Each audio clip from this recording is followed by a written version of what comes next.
casa, que o Senhor te alcance nessa noite, que Ele te visite e que esse momento de compartilhar da palavra seja um momento proveitoso para cada um de nós. Antes de nós começarmos, vamos curvar nossas cabeças e vamos orar.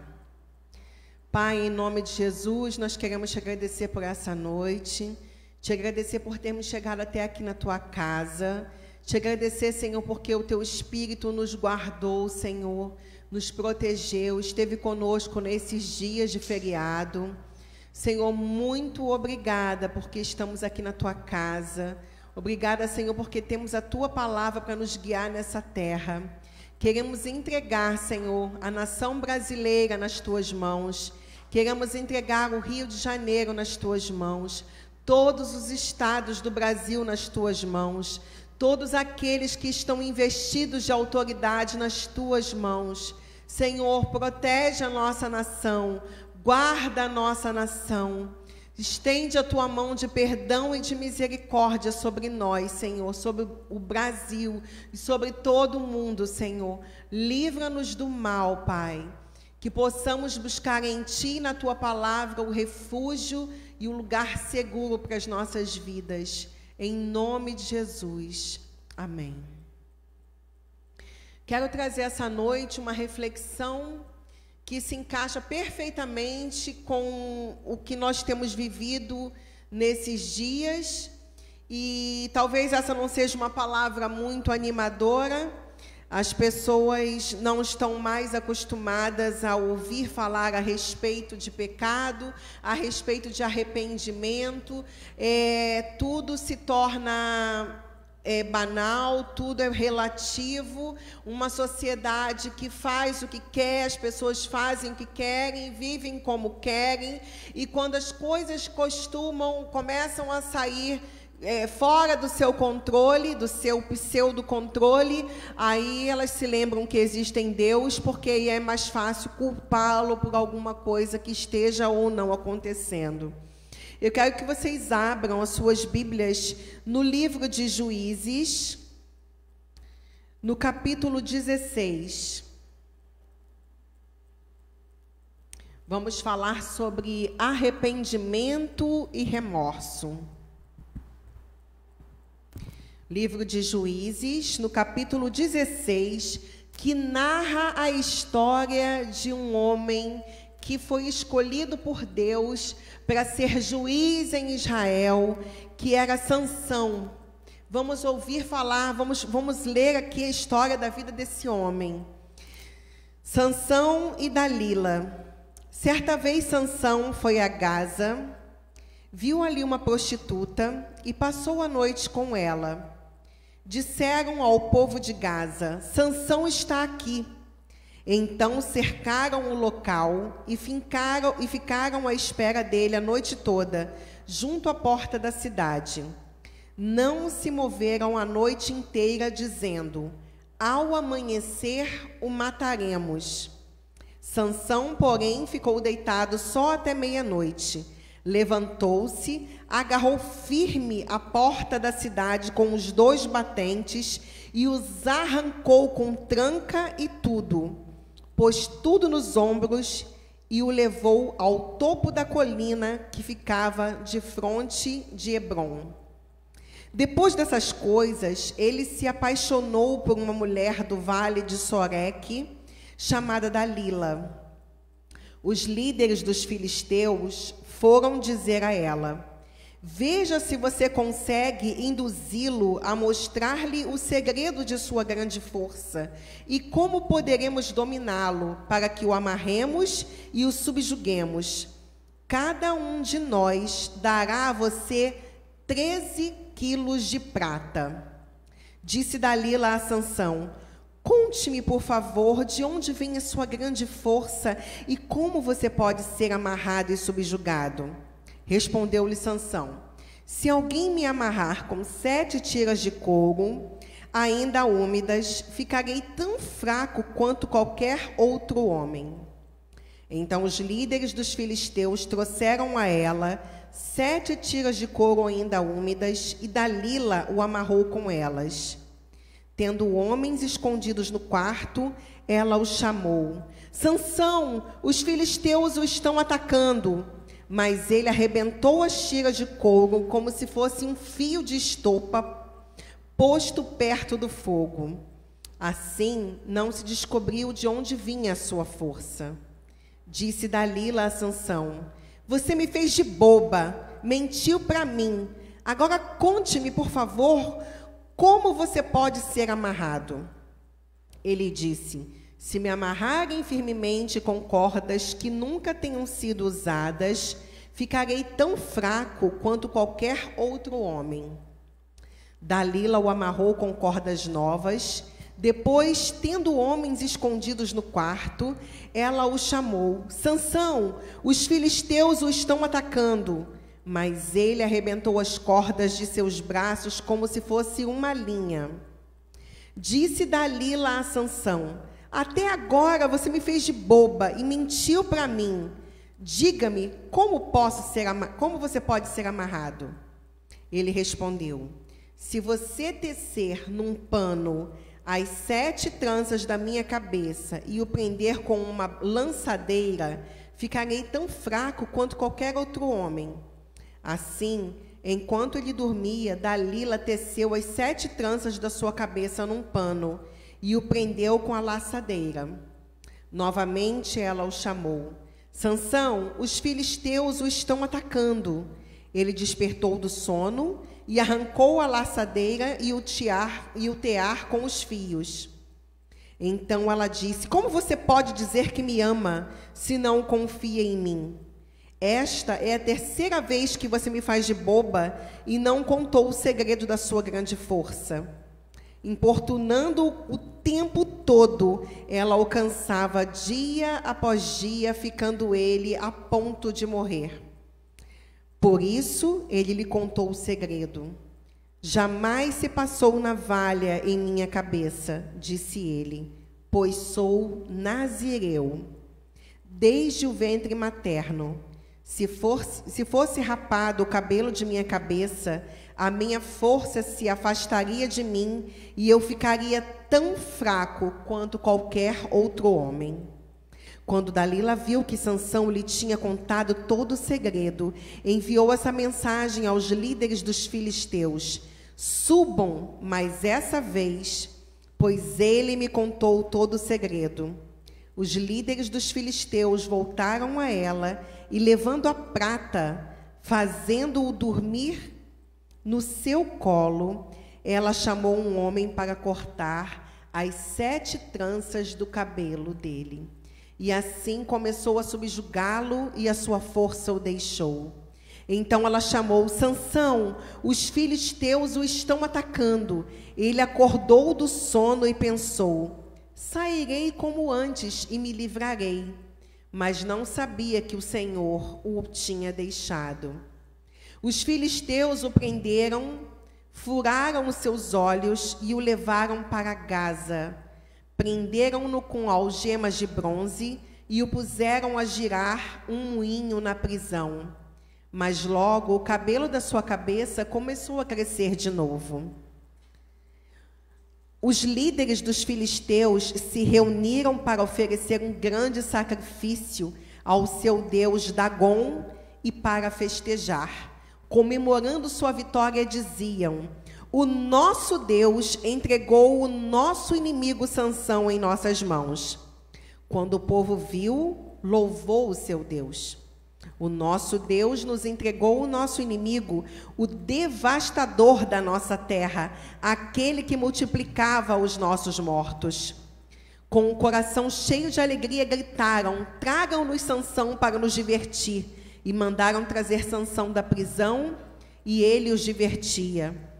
Quando o puseram entre as colunas, Sansão disse ao jovem que o guiava pela mão: ponha-me onde eu possa apalpar as colunas que sustentam o templo, para que eu me apoie nelas. Homens e mulheres lotavam o templo. Todos os líderes dos filisteus estavam presentes, e no alto da galeria havia cerca de 3.000 homens e mulheres, vendo Sansão que os divertia. E Sansão orou ao Senhor: Ó soberano Senhor, lembra-te de mim, ó Deus, eu te suplico, dá-me forças mais uma vez e faze com que eu me vingue dos filisteus por causa dos meus 2 olhos. Então Sansão forçou as 2 colunas centrais sobre as quais o templo se firmava, apoiando-se nelas, tendo a mão direita numa coluna e a mão esquerda na outra, disse: que eu morra com os filisteus. Em seguida ele as empurrou com toda a sua força, e o templo desabou sobre os líderes e sobre todo o povo que ali estava. Assim, na sua morte, Sansão matou mais homens do que em toda a sua vida. Foram então os seus irmãos e toda a sua família de seu pai para buscá-lo. Trouxeram-no e o sepultaram entre Zorá e Estaol, no túmulo de Manoá, seu pai. Sansão liderou Israel durante 20 anos.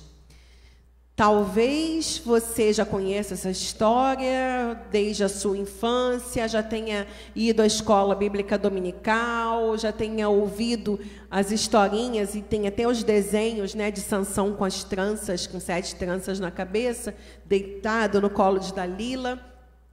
E muitas pessoas talvez pensem que essa é uma fábula, que isso é apenas uma história, um conto judaico, ou algo que está ali apenas para servir de exemplo, mas não.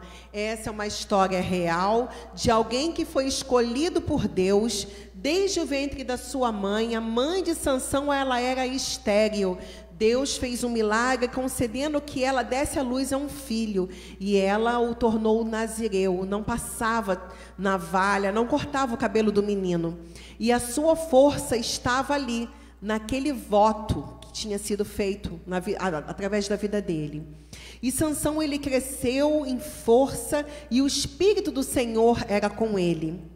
Só que Sansão, assim como muitos de nós, todos nós, seres humanos, temos alguma coisa em nossas vidas que acaba tornando-se o nosso ponto fraco. Se nós não vigiarmos, se nós não dominarmos, acabamos por nos tornar semelhantes a Caim.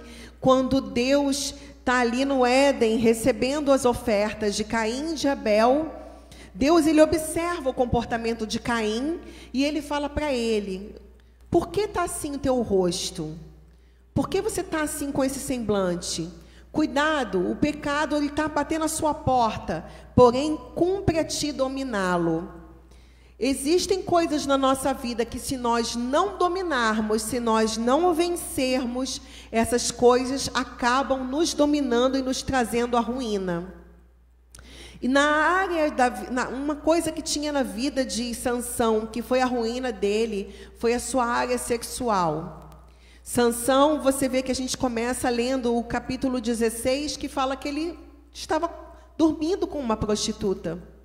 Aonde? Ali na terra onde haviam seus inimigos. E quando seus inimigos souberam que ele estava ali, né, visitando ali aquela casa de mulheres ali para se divertir, opa, vamos lá destruir ele. E aí eles cercam o local e tentam destruir Sansão, só que Sansão está com força total e acaba destruindo aqueles inimigos. Mas logo assim que ele destrói aqueles inimigos, que ele joga tudo de lá de cima do monte, ele conhece Dalila e se apaixona por ela. E ali começa um jogo de sedução e de brincadeira. Porque quando a gente lê de forma corrida o texto, né, se torna rápido, você acaba não imaginando a cena. Mas se você parar para imaginar a cena, você fica pensando Dalila falando com ele, com aquela voz que nós mulheres fazemos geralmente quando queremos alguma coisa. Ah, me conta aí, o que é? Qual é o teu segredo? Onde é que está a tua força? E Sansão, levando na brincadeira, pensando que era ali um mero jogo sexual, que era divertido aquilo que estava ali acontecendo, vai e começa a fazer brincadeirinhas, contando para ela que coisas que não eram verdadeiras a respeito da sua força. Por fim, ele vai matando um inimigo, mata outro inimigo, e ela pergunta de novo: ah, você não me ama coisa nenhuma, você mentiu para mim de novo. E aí, por fim, ele vendo que toda hora ele vencia os inimigos, que toda hora a força vinha ali sobre ele, no fim, de tanto que ela insiste, Tem um ditado que diz: água mole em pedra dura, tanto bate até que fura. As palavras doces de Dalila foram como essa água mole na pedra dura da cabeça de Sansão, né? Ela foi ali gotejando. Ah, meu bem, me conta, vai. Você me ama ou não me ama? E aí ele vai e acaba contando. Conta, deita-se no colo de Dalila, dorme. Ela vai lá e faz o serviço. E ali Sansão, que era um juiz de Israel, que era alguém escolhido por Deus, qual o Espírito de Deus estava dentro dele, acaba se tornando um motivo de escárnio para os seus inimigos que o cegaram. Você consegue imaginar a cena? Um homem forte, um guerreiro, um valente. Tenta imaginar hoje, nos nossos dias, a gente vê às vezes na televisão concursos de pessoas que fazem fisiculturismo, né, aqueles homens fortes, e tem até mulheres que são praticantes também desse esporte, e ali as pessoas estão com seus músculos, né, malhados, e ali estão ali levantando peso. Tenta imaginar Sansão assim, um homem alto, forte, com um braço musculoso. Tenta imaginar ele que antes tinha um cabelão, que ali naquele cabelo estava ali o voto que a sua mãe havia feito, e aonde o Espírito de Deus estava sobre ele, porque ele era uma pessoa consagrada a Deus. Tenta imaginar agora aquele homem forte, que nunca perdia suas batalhas, que os inimigos temiam e tremiam diante dele. Tenta imaginar agora ele careca e cego das duas vistas, tentando tatear, tentando tocar, precisando de alguém para conduzi-lo, porque senão ele tropeçava e caía. E enquanto ele tropeçava e caía, os seus adversários, os seus inimigos riam e debochavam e celebravam com os seus deuses, com o deus Dagon, deuses pagãos, deuses que eram cultuados pelos povos que não eram o Deus, que não era o Deus de Israel, o Deus único, o Deus verdadeiro. Os outros povos que haviam ali nas redondezas eram povos que se prostravam diante de imagens. E Sansão acaba servindo ali de escárnio, mas num determinado momento você lê que o cabelo dele volta a crescer. E quando eu li sobre esse pedaço que fala que ele estava ali dentro da prisão, na roda, empurrando uma roda, e o seu cabelo voltou a crescer, quando eu li esse pedaço eu falei, isso mostra não apenas que o cabelo dele estava crescendo, mas que de certa forma eu consigo imaginar ele ali dentro girando aquela roda, e enquanto ele girava ali, ele se remoendo de remorso, se remoendo ali de arrependimento pelo ato que ele cometeu de ter sido tão imprudente e de não ter dominado a sua área sexual, de ter andado com prostitutas, de ter brincado com Dalila, apaixonado por ela e entregando para ela o seu maior segredo, o que o mantinha sempre ali vencendo as batalhas. Eu vejo ali, quando o cabelo de Sansão começa a crescer novamente, uma pequena nuvem de uma amostra de que Deus está falando assim com ele: olha, eu não te deixei, eu não te abandonei por completo. Você errou, você pecou, mas eu não vou te deixar totalmente só. Eu estou aqui com você. Você está aqui agora pagando pelas consequências das suas escolhas, mas eu estou aqui com você. E aí Sansão, eu acredito que ele tenha falado, a Bíblia não narra os diálogos dele com Deus, mas nos dá, como seres humanos que somos, podemos usar a nossa imaginação para pensar que ele não era diferente de mim e de você. Quando às vezes estamos passando por algum momento, a gente não fica conversando com Deus: ah, Senhor, se eu tivesse ido por esse caminho aqui, se eu tivesse feito essa escolha, ai meu Deus, por que eu não fiz assim, por que eu não fiz assado? E às vezes você vê que Deus fala ali de uma certa forma ao teu coração, e você tem aquele insight que você fala, poxa, eu não preciso ficar remoendo isso aqui, eu posso dar um jeito de fazer, não de recuperar o erro que eu fiz, mas de fazer diferente a partir de agora. E aí Sansão, ele vai, pede para o rapaz que está guiando ele, para colocá-lo segurando perto das colunas, e ali eu acredito que ele tenha dado o último grito dele, e ele derruba tudo, e todos os inimigos morrem e caem.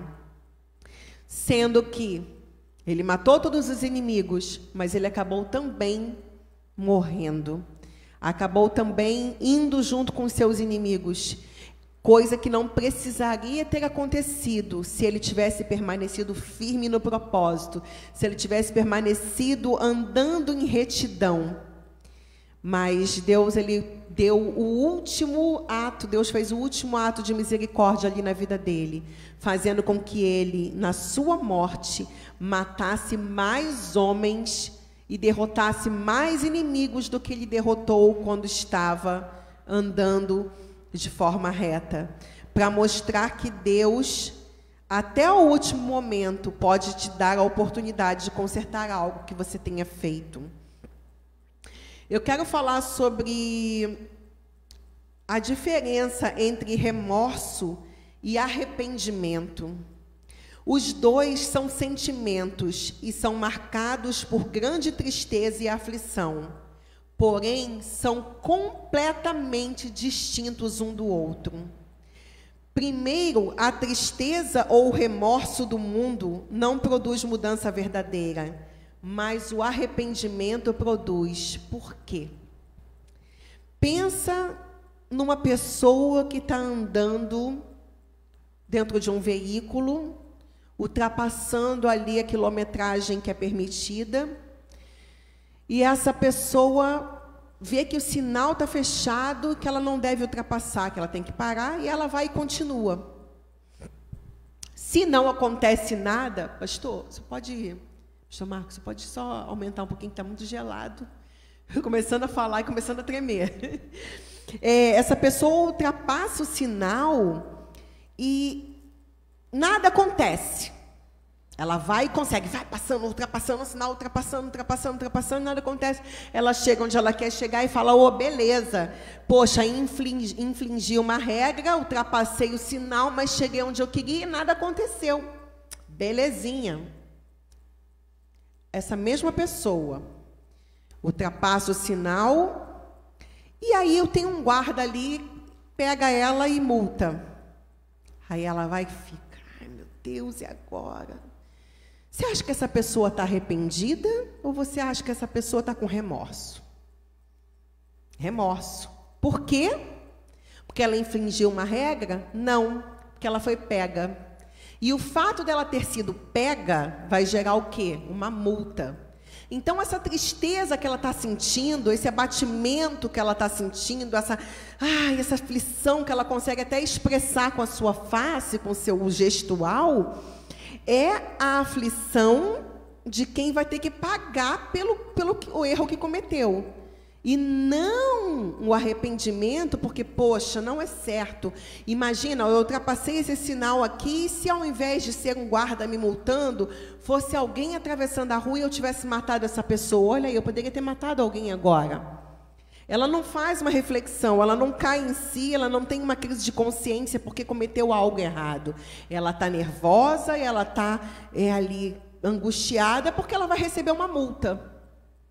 E ela queria ter alcançado o objetivo, que era ultrapassando e chegar lá. Remorso é tristeza pelas consequências de um pecado, mas não pelo pecado em si. Se não houver consequências, não haverá tristeza. Como no primeiro exemplo que eu dei, ele ultrapassou e chegou. Teve alguma consequência? Ele atropelou alguém? Não. Ele foi multado? Também não. Então, ele conseguiu chegar onde ele queria, tá beleza. Então, não tem arrependimento, não tem remorso, não tem nada. Foi ultrapassando e está tudo certo. É igual uma música que o pessoal canta aí, deixa a vida me levar, a vida leva eu. E algumas pessoas vivem de fato assim, semelhantes a Sansão.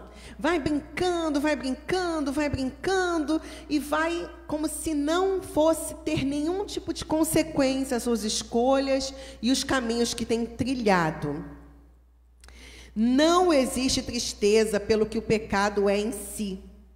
Por ele afligir o coração de Deus e profanar o nosso relacionamento com Ele. A pessoa que peca, pouco se tem falado a respeito de pecado. Pecado é você errar o alvo.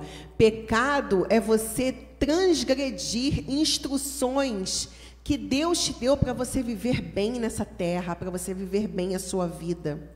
A pessoa que é transgressora, que comete um pecado em cima do outro, ela corta o seu relacionamento com Deus. E quando você corta o seu relacionamento com Deus, todos os demais relacionamentos e todas as demais coisas da sua vida acabam sendo afetadas por isso. Você pega para olhar Sansão, olha o final da vida dele. Ele reinou durante 20 anos em Israel. Ele poderia ter vivido muito mais, poderia ter conquistado muito mais, poderia ter tido uma vida maravilhosa e o nome dele poderia ter sido elevado. Mas todo mundo conhece a história de Sansão por causa de Dalila, porque viu que ele caiu ali por causa daquela mulher, por causa dos seus impulsos sexuais não dominados. Desculpa. Nós acabamos de sair de um período aqui no nosso país, onde as pessoas estavam comemorando o carnaval, e agora todo mundo, muito magicamente, de forma tão teatral, na minha opinião, entram no período do que eles chamam de quaresma, que é onde eles, a partir de hoje, quarta-feira, que eles chamam de quarta de cinzas, eles se arrependem de tudo que fizeram nesses dias, como se fosse fácil, assim, no estilo mais claro do que eles usam aí, que é lavou, tá limpo. Cometeram várias abominações, várias atrocidades, várias coisas assim terríveis, que não dá nem para a gente imaginar. E a gente, nessa época agora de WhatsApp, aonde toda hora chega uma mensagem de alguém, o que eu mais vi pessoas comentando e vindo até a mim para me mostrar no meu trabalho, eram fotos, eram vídeos de pessoas que estavam alcoolizadas, drogadas e possessas, mulheres nuas dançando no meio da rua e todo mundo vendo aquilo e caindo na risada. E todo mundo caindo, lá, fulana, lá, vendo pessoas nuas, pessoas tendo relações sexuais no meio da rua, aqui na Presidente Vargas, pessoas urinando, defecando no chão, pessoas atirando, pessoas sendo assaltadas, e isso tudo em nome de uma pseudo-alegria. E aí eu pergunto para você, para onde vai a dignidade dessas pessoas depois que passa todo esse período de festa? Aonde todo mundo coloca uma máscara, onde para se divertir todo mundo tem que estar alcoolizado, tem que estar drogado, porque senão, se for parar para olhar a realidade de suas vidas, muitos estão desempregados, muitos estão doentes, muitos estão sofrendo com problemas familiares, mas em nome de dias de uma folia, pintam as suas caras, desnudam os seus corpos e se entregam às paixões carnais, como se tudo na vida fosse se resumir a dias de bebedice e de uma alegria falsa, porque quando saem dos bailes, quando saem das festas, quando saem dos seus blocos e deitam suas cabeças nos travesseiros, o que tem para essas pessoas é uma vida cheia de um vazio tão grande que depois o dia a dia mostra, com os antidepressivos que tomam, com os psicólogos que precisam procurar, psiquiatras, psicanalistas, médicos, porque não conseguem entender a tristeza na qual estão mergulhados, porque escolhem depreciar seus corpos, encher sua cara de bebida, se drogar para se anestesiar, para se esquecer que elas um dia terão que prestar contas a Deus de tudo, exatamente tudo o que fizeram por intermédio desses corpos. Porque o que somos de verdade, o que eu e você somos, não é o que está aqui. Isso aqui é apenas um veículo que conduz o nosso espírito. O que somos de verdade é o que está aqui dentro. É o nosso espírito, que a Bíblia diz que o pó, porque somos pó, volte ao pó, e o espírito volte a Deus que o deu. Então, independente da religião que você tenha, da crença que você tenha, de como você tem conduzido a sua vida, chegará um momento em que você terá que prestar contas a Deus de tudo que você fez, de bom e de ruim. E o que você terá para contar para Ele?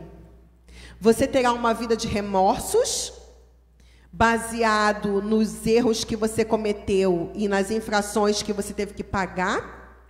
Ou você terá uma vida de arrependimento, de reconhecimento de que você entendeu que você veio para esse mundo com um propósito, que o Criador criou você para que você manifestasse a glória dele na terra, ou que você conseguiu manifestar a glória dele amando o seu próximo, andando em obediência, seguindo as suas instruções, que algumas pessoas podem chamar de mandamentos, mas Deus não é um tirano sentado no trono que te dá ordens para você obedecer. Ele é um pai de amor que te dá instruções para você seguir, e essas instruções fazem bem para você mesmo. Porque Deus não precisa de você, Deus não precisa de mim, Deus não precisa de nenhum de nós, mas Ele nos ama e Ele nos criou com o propósito de sermos agentes de manifestação da sua glória aqui na terra.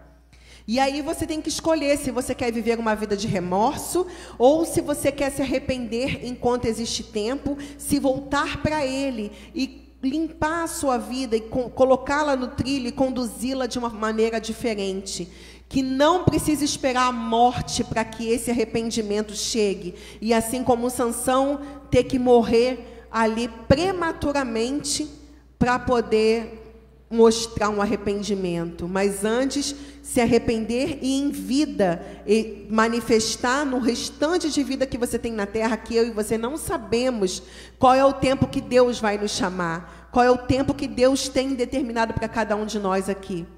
Mas enquanto tivermos vida, que possamos usar essa vida para sermos úteis ao reino de Deus. O foco da dor do remorso é toda horizontal e nem um pouco vertical. Quem tem remorso vai assim, ó. Não está preocupado, quem está no remorso não está preocupado porque atingiu o Criador, porque interrompeu o seu relacionamento com o Criador. Quem tem remorso está só com uma tristeza muito profunda, porque sabe que infringiu uma lei, sabe que vai ter que pagar alguma coisa, que vai ter que cumprir ali com alguma coisa daquele ato que fez, como uma multa para quem, no caso, infringiu uma infração de trânsito. Agora, quem está com o coração realmente arrependido, sempre vai se voltar para o vertical, porque vai olhar para si e vai ver, isso que eu fiz atrapalhou o meu relacionamento com o meu Criador. Isso que eu fiz vai ter consequências, e a pior de todas elas é o meu relacionamento com Deus, que vai estar interrompido enquanto eu de fato não me arrepender. O arrependimento sempre nos capacita a aceitar, deixar para trás o que aconteceu e entender que Deus nos perdoou e que não perdemos. Sentimos que os resultados terrenos são mínimos em comparação com as consequências espirituais. Algumas pessoas não conseguem entender e falam assim, porque quem é da igreja sempre é ex alguma coisa. Como é que você pode? A pessoa matou, agora disse que se arrependeu e agora está salva. Sim. Não é porque ela matou, se arrependeu, que o ato que ela cometeu de ter matado alguém não vai livrá-la das consequências daquele ato. Se ela matou alguém, ela vai presa, vai ter que cumprir a prisão, Mas se ela, desde a prisão, permanece andando ali, arrependida, vivendo uma vida ali, um comportamento exemplar dentro do local onde ela estiver cumprindo sua pena, se ela estiver meditando na palavra, se ela estiver ali adorando a Deus, servindo a Deus, realmente arrependida daquele ato que ela cometeu, ela está salva sim. O que a gente precisa entender é que a salvação, ela é do ponto de vista humano, do ponto de vista divino, foi um ato que Deus fez, entregando o seu Filho para nos resgatar. Mas do ponto de vista humano, ela é desenvolvida. Não existe uma vez salvo para sempre do ponto de vista daqui humano. Do ponto de vista de Deus, sim. Uma vez salvo por Deus, é para sempre. O sacrifício de Jesus, ele é único. Não precisa mais nenhum outro sacrifício ser feito. Mas, do ponto de vista de nós para com Deus, se eu recebo a salvação e eu não ando mais em conformidade de vida como uma pessoa salva, eu não estou salva para sempre. Porque eu preciso desenvolver a minha salvação. Eu preciso andar dentro de uma conduta de vida, dentro de uma escolha, de um caminho que me faça honrar aquele sacrifício que Deus fez por mim. Manifestando ali com o meu viver diário que eu não sou mais a dona da minha vida, que eu tenho um dono, que eu fui comprada por um bom preço, que o meu nome está escrito e está selado no livro da vida, e que eu quero que continue assim, escrito e selado. Não quero fazer com que os meus atos, as minhas escolhas erradas, venham apagar o meu nome do livro da vida. Vamos ver aqui, para a gente poder encerrar, um exemplo muito claro, aliás, dois exemplos muito claros, de pessoas que andavam juntas, que uma teve remorso e que a outra teve um arrependimento genuíno. Vamos abrir as nossas Bíblias no Evangelho de Mateus, no capítulo 26. Evangelho de Mateus, capítulo 26, versículo 69, diz assim: Pedro estava sentado no pátio e uma criada, aproximando-se dele, disse: Você também estava com Jesus, o Galileu. Mas ele o negou diante de todos, dizendo: Não sei do que você está falando. Depois saiu em direção à porta, onde outra criada o viu e disse aos que estavam ali: Esse homem estava com Jesus, o Nazareno. E ele, jurando, o negou outra vez: Não conheço esse homem. Pouco tempo depois, os que estavam por ali chegaram a Pedro e disseram: Certamente você é um deles. O seu modo de falar te denuncia. Aí ele começou a lançar maldições e a jurar: Não conheço esse homem. Imediatamente um galo cantou. Então Pedro se lembrou da palavra que Jesus tinha dito: Antes que o galo cante, você me negará 3 vezes. E saindo dali chorou amargamente. Para e pensa nessa cena. Ele andava com Jesus, comia com Jesus, experimentou coisas tão tremendas e grandiosas com o Mestre, andou sobre as águas, tirou moeda da boca de um peixe, fez tantas coisas. E o modo de falar dele denunciava quem ele era, com quem ele andava, a quem ele pertencia. E a ponto das pessoas falarem: Você estava com ele, ó, o seu jeito de falar é igual o jeito dele. E aí ele começou, imagina ele gritando: cala a boca aí, vocês não sabem de nada, eu nem conheço esse tal de Jesus. E o galo canta e a consciência dele pesa ali e ele chora. Ele ultrapassou ali uns 3 sinais. E não era um guarda só que estava ali para multar ele não. Tenta imaginar, era o BOPE inteiro, parado assim, ó. Todo mundo ali prontinho para acusar. Estava só esperando uma falha dele. Ele chora de forma amarga. A vida dele ali deve ter passado um filme ali. Ele deve ter pensado: Meu Deus, eu traí o meu mestre, o meu Senhor, o meu amigo. E ele tinha me avisado que isso ia acontecer e eu nem me dei conta. E aí a gente continua lendo, no mesmo Evangelho de Mateus, no capítulo 27, um exemplo do que acontece com uma outra pessoa, que era Judas, um dos apóstolos, um dos discípulos que estavam andando ali com Jesus também. De manhã cedo, todos os chefes dos sacerdotes e líderes religiosos do povo tomaram a decisão de condenar Jesus à morte. E amarrando-o, levaram-no e o entregaram a Pilatos, o governador. Quando Judas, que o havia traído, viu que Jesus fora condenado, foi tomado de remorso e devolveu aos chefes dos sacerdotes e aos líderes religiosos as 30 moedas de prata. Estão vendo aí alguma semelhança com a Dalila, do comecinho que a gente leu lá de Sansão? O que foram que os sacerdotes lá do deus Dagon, dos filisteus, ofereceram para Dalila?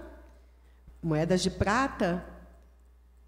Os tempos mudam, os personagens mudam, mas a conduta maligna do coração humano permanece a mesma. Dentro do direito a gente diz que o modus operandi não muda. E ali ele pega, tenta devolver para os líderes religiosos as 30 moedas de prata e disse: pequei, pois traí sangue inocente. E eles retrucaram: que nos importa? A responsabilidade é sua, ou seja, o problema é teu. Então Judas jogou o dinheiro dentro do templo e, saindo, foi e enforcou-se. Semelhante a Sansão que chora e Deus deixa seus cabelos crescerem novamente numa atitude silenciosa de lembrá-lo: eu ainda estou com você. Semelhante a Pedro que nega Jesus 3 vezes, chora de amargura, mas se arrepende.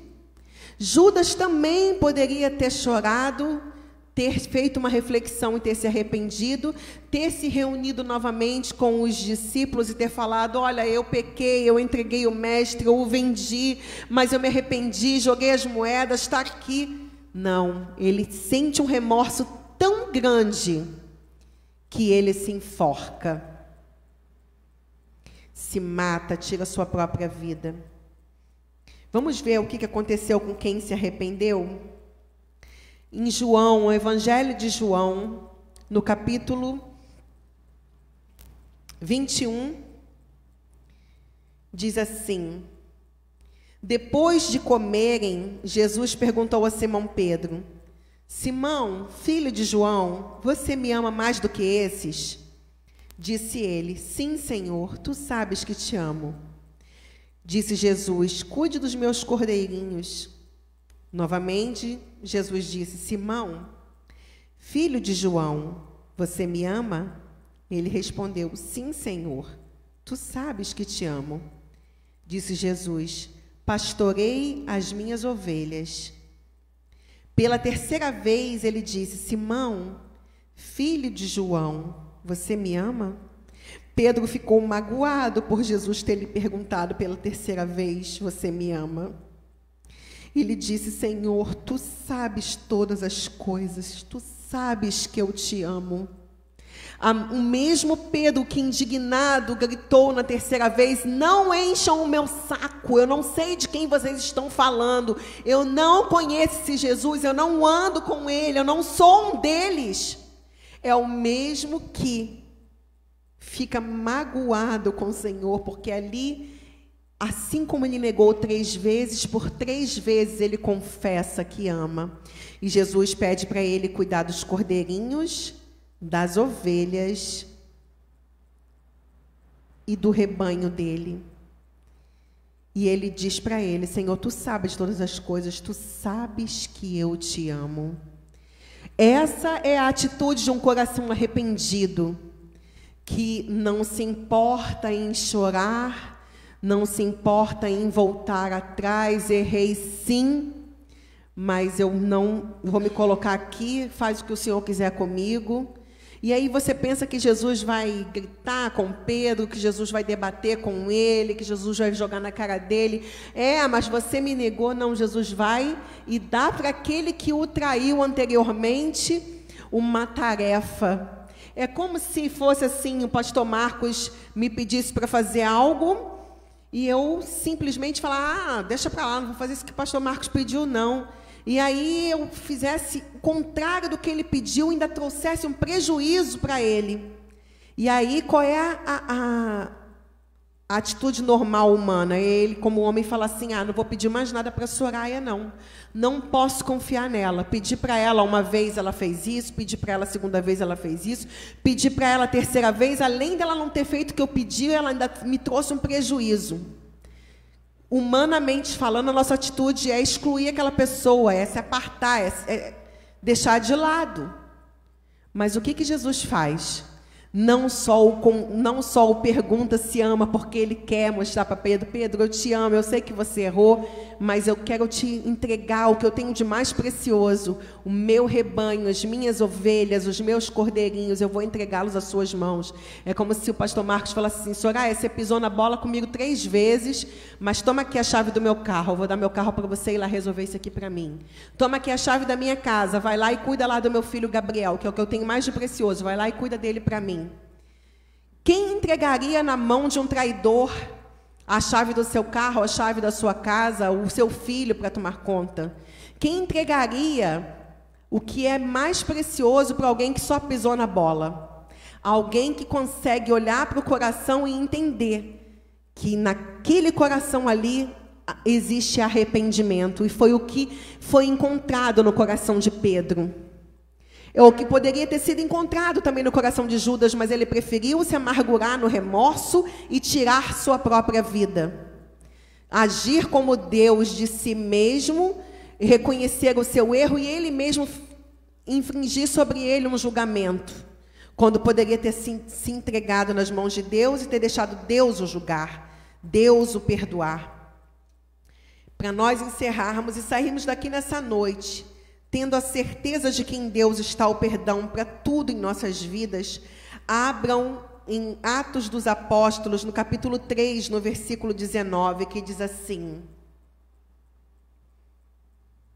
Vamos ler até do 17. Atos, capítulo 3, versículo 17. Agora, irmãos, eu sei que vocês agiram por ignorância, bem como seus líderes, mas foi assim que Deus cumpriu o que tinha predito por todos os profetas, dizendo que o seu Cristo haveria de sofrer. Arrependam-se, pois, e voltem-se para Deus, para que os seus pecados sejam cancelados. E no versículo 20 diz, para que venham tempos de descanso da parte do Senhor, e Ele mande o Cristo, o qual lhes foi designado, Jesus. Estamos dentro do nosso país, no Brasil, agora que passou o carnaval, que já passou o interesse, os interesses que nós sabemos que existem por trás de toda essa festa, de se dizer que estava tudo seguro, e agora estamos aí enfrentando o coronavírus que veio da China, que já está se alastrando por vários outros países da Europa, e agora começaram os rumores da chegada desse vírus aqui no nosso país. Em todos os outros países, as áreas de saúde são capacitadas, não apenas com bons hospitais, mas com roupa, com paramentos corretos para os médicos e profissionais da saúde usarem para se protegerem. E, infelizmente, aqui no nosso país, eu tenho uma irmã que mora no Espírito Santo, e ontem chegou lá a notícia no hospital onde ela trabalha, que ela trabalha na parte da cozinha do hospital, os funcionários todos em pânico porque entrou uma pessoa com suspeita de estar com o coronavírus. E aí vários funcionários pediram conta, pediram para serem mandados embora, enfermeiros ficaram alarmados, saíram correndo. Minha irmã falou assim, olha, minha vida pertence a Deus, eu vou me paramentar aqui com o que eu tiver de material, máscara, luva, e vou fazer meu trabalho. Mas, acima de tudo, vou confiar em Deus. E ali ela trabalhou. E aí hoje, agora há pouco, chegou a notícia dela dizendo para a gente, né, pedindo para a gente orar, de que, graças a Deus, a suspeita, fizeram os exames no rapaz e que não era o coronavírus. Mas o que isso me fez refletir? Agora tem mais outros lugares. Tem um rapaz em São Paulo com coronavírus, que já foi confirmado que realmente está infectado com vírus. Tem outro agora em Botafogo, aqui no Rio de Janeiro. E aí as pessoas dentro da UPA estão apavoradas. Por que estão apavoradas? Porque não existe uma roupagem correta para os profissionais da área de saúde. Até as pessoas que ficam na triagem dos hospitais, os hospitais não têm material para os profissionais trabalharem, não tem luva, não tem máscara, não tem capote, não tem bota, não tem um monte de coisa que eles precisariam usar. E aí vem o desespero. E o que isso tem a ver com a mensagem de hoje? Tem tudo a ver. Sobre escolhas, arrependimento ou remorso. Você está preparado? Você tem a roupagem certa para, dentro dessa brevitude de vida que temos aqui nessa terra, você está paramentado com a roupagem espiritual correta? Você está debaixo da cobertura do Deus vivo e poderoso? O mal pode sobrevir em toda a terra e está sobrevindo. Os tempos são difíceis, os dias são maus. Mas se você conhece a palavra, isso tudo que está acontecendo não é novidade, não é nenhum lançamento. Está tudo escrito aqui, está tudo predito aqui na palavra. E agora você escolhe se você quer viver a sua vida da maneira como você quer, vivendo de festa em festa, de bebedice em bebedice, vivendo a sua vida sexual da forma mais desmantelada possível, ou se você quer estar debaixo da cobertura do Altíssimo.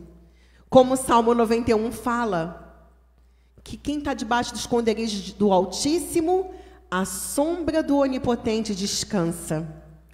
Então eu quero deixar essa palavra para você. Faça uma reflexão, se você quer viver de remorso ou de arrependimento. Se você quer andar debaixo da cobertura do Senhor, ou se você quer viver seguindo a sua vida debaixo do seu próprio caminho. Que o Senhor abençoe a nossa nação, que Ele guarde os profissionais da área de saúde, que Ele guarde as nossas vidas, as vidas dos nossos familiares, que Ele guarde todas as pessoas em todos os lugares da terra, desde Israel, à China, aos Estados Unidos, à Itália, a todos os lugares, a todos os continentes, o continente africano. Que o Espírito do Senhor nos guarde e que derrame por esses dias um espírito de arrependimento sobre os homens. Que possamos nos voltar para o Senhor enquanto a porta da graça ainda está aberta. Que Ele te abençoe. Boa noite.